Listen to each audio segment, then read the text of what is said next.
Então é isso, pessoal, hoje a gente conversa um pouquinho sobre o personagem Hellboy, não para indicar um quadrinho em específico, mas eu estava lendo algumas edições que eu tenho aqui e logo após eu fiquei refletindo um pouco sobre o quanto o personagem ele é interessante para quem realmente curte todo esse universo que ele está embarcado, né? Que no caso é o terror, mas o terror com várias facetas, né? Um pouquinho de fantasia, de ficção científica.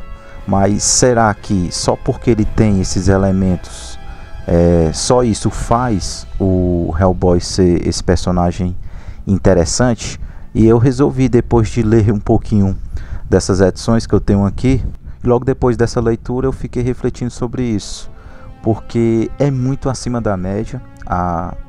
O que o Mike Mignola cria, ele é é um liquidificador de conceitos que deixa as coisas ainda mais difíceis, porque quando ele não se apega a apenas um conceito e assim deixa, no meu ponto de vista, as coisas ainda mais complexas, porque não é só conceitos jogados, realmente é muito bem feito. E eu resolvi trocar essa ideia aqui com vocês.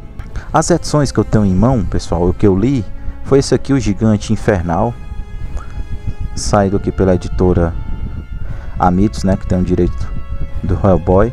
Depois eu li esse crossover aqui bem legal mesmo, com o Batman e o Starman, que é interessantíssimo. Depois os Lobos de Santo Augusto. E um aqui que é interessante, que não é os desenhos do Mike Mignola, que é Hellboy e Ghost. E eu li também por scan. Pode dizer que lê por scan?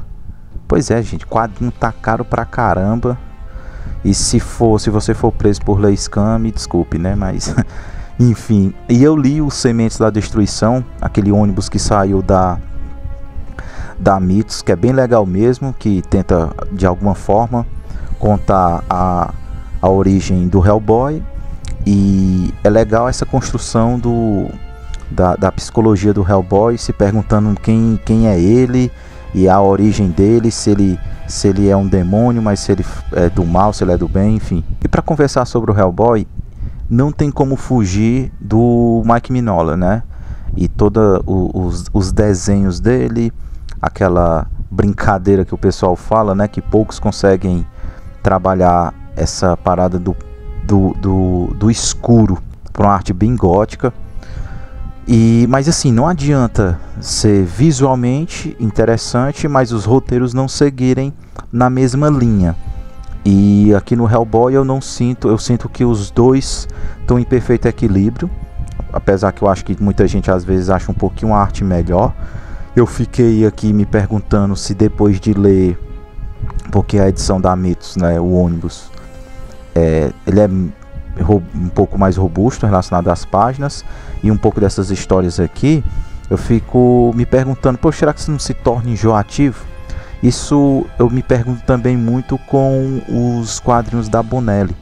Quando você se você pegar ali a sua semana de leitura e focar apenas num personagem, então acredito que o Tex, o Dylan Dog, esses personagens têm histórias muito acima da média. Mas quando você passa a ler apenas aquela história daquele tipo de personagem, será que não se torna meio enjoativo? Mas aí eu me peguei, mas isso seria qualquer personagem, né? Qualquer personagem, se você ficar só nele, vai chegar um momento que as histórias vão continuar legais, mas só que pelo fato de você estar inserido apenas na história, vai ficar vamos dizer assim, mais do mesmo. Mas voltando pro Hellboy, eu não senti isso. Assim, eu acho que tem um equilíbrio perfeito entre a arte e o roteiro, mas como eu falei, não é porque tem esse liquidificador de conceitos, eles não são apenas jogados, né? O tal do fanservice, sou fã e quero service, não. Eles são bem pontuados e muito bem referenciados. E aí eu anotei alguns conceitos que eu encontrei nesse liquidificador de conceitos, que são muito bem trabalhados. Então em cada edição a gente vai ter um pouquinho desses conceitos, mas eu consegui encontrar ocultismo, bruxaria, vampiro, Frankenstein. Ele brinca muito com essa parada aí das pessoas brincando com Deus, seja por vias de feiticeiros, enfim, de magia negra, né? Exorcismo, lobisomem. Ele brinca muito com a fé, história, né? E os experimentos nazis. E tem muito simbolismo, bastante simbolismo mesmo. E eu acho que o Mike Mignola, ele se apega muito a um autor que é o Lovecraft. E o Lovecraft tem um universo riquíssimo para você brincar. E eu acho que o Hellboy é um dos personagens que sabe, vamos dizer assim, navegar e flutuar muito bem, porque Lovecraft está em várias obras aí, mas nem todo mundo consegue, né, pegar e se agarrar bem nos conceitos do autor. Mas eu acho que o Mignola faz isso de maneira muito legal. É pontual o horror cósmico quando aparece, mas quando ele aparece ele é muito bem referenciado, e sempre com algumas passagens de algum livro, né, relacionado ao ocultismo, esse tipo de coisa. Então minha conclusão, pessoal, é o seguinte: todos esses conceitos, principalmente para quem é fã aí do universo do terror, do horror, então quanto mais referências você tiver, eu acho que melhor vai ser a experiência com o personagem, né? Eu acho que às vezes você pode dizer, não, mas isso seria com qualquer assunto. Sim, eu acho que quanto mais repertório você tiver, melhor. Mas eu acho que com Hellboy isso funciona perfeitamente, porque ele, como a gente viu, ele passeia por tantas vertentes, mas isso de maneira muito bem feita, que faz com que você realmente recorra. No meu caso aqui, ele citou o Aleister Crowley e outras coisas, que faz com que você, que ainda não conhece, também busque as referências que são soltas aqui. Então eu acho que quanto mais você tiver inserido, quanto mais repertório você tiver dentro da temática do horror, da ficção científica, mais fácil vai ser para você colocar o Hellboy, sem dúvida, como um dos personagens mais legais das histórias de quadrinhos, e de um universo riquíssimo, criativo. Não é à toa que ganhou o cinema, que tem alguns filmes legais. Nesse ano também ganhou um, que o filme não é tão legal, mas eu acho que dá um ar de esperança pro personagem. O filme é de baixo orçamento, né, que é Hellboy e o Homem Torto, e não é o melhor filme do mundo, mas eu acho que o baixo orçamento dele, que é completamente diferente lá do Guilherme Del Toro, dos filmes do Guilherme Del Toro, faz a gente ter uma esperança que pelo menos tem um caminho, né? Então, porque os outros filmes não foram tão legais, né, sem ser os do Guilherme Del Toro. E nesse ambiente que o personagem é inserido, na Segunda Guerra Mundial, e a todos esses simbolismos, faz com que a realidade ela seja pesada, e os personagens eles encarem como se fosse realmente o fim dos tempos, digamos assim, né?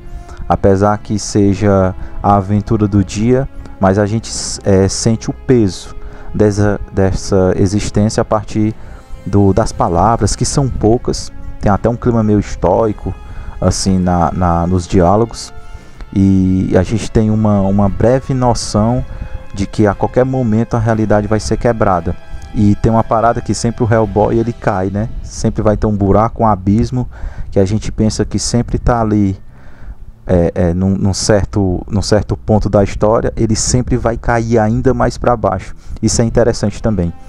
Outro personagem que sabe usar tantos elementos, mas tão bem equilibrados, no equilíbrio entre arte e roteiro, é o Dylan Dog. Me lembrou muito, né? Eu lendo o Dylan Dog, que é um dos meus personagens favoritos, então eu lendo o Hellboy eu me lembrei muito do Dylan Dog, que é outro que pega vários conceitos, principalmente ali usado no cinema de terror, que o Dylan Dog ele se apega muito, né, do diálogo e no suspense, e isso é incrível para quem assiste, para quem curte o cinema noir, o cinema de suspense do Hitchcock. O Dylan Dog é incrível nisso, e é outro personagem que eu vejo que se agarra nesses conceitos, e a gente consegue encontrar essa miscelânea de coisas, mas muito bem equilibrado, porque o roteiro é muito bem feito, e eles conseguem fazer coisinhas fechadas, ali, que faz sempre dar um abraço na gente no final, a gente sai meio que completo. E no Hellboy eu sinto também o mesmo. Então é isso, pessoal, um videozinho mais aí de boa, dinâmico, novamente não para indicar um quadrinho específico, mas para a gente refletir sobre a ambientação e o processo criativo no caso aqui do Hellboy. E se você não conhece, dê uma chance. Isso aqui até para quem não curte quadrinho e tem preconceito com super-herói, acha que não vai curtir e tal, eu acho que o Hellboy é uma boa porta de entrada, e principalmente para aquele que quer dar um passo no terror, na ficção científica, quer conhecer alguma história em quadrinho que tenha um pé nisso. E o Hellboy é fantástico, fantástico, aventuras incríveis e muito bem feito, sério, muito bom. É isso, a gente se vê no próximo vídeo, valeu.